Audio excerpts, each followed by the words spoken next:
Hi, in this video I will show you how to fix CapCut no internet problem. This is a 100% working solution.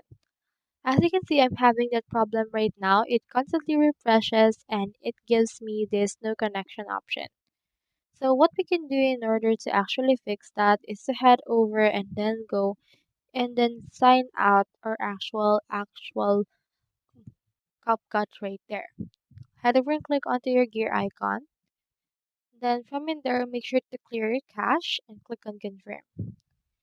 Once you have done that, you can check if it's working, but if it's not, you can head over and then close the CapCut application itself. So let's head over and close it. Long press your CapCut, click on uninstall, click on OK. Once you have uninstalled it, head over here to your Play Store, search in here for CapCut. And then from in there, head over and reinstall the CapCut application in order to fix the no internet problem. So that's how you fix no internet problem on CapCut. Hope we helped.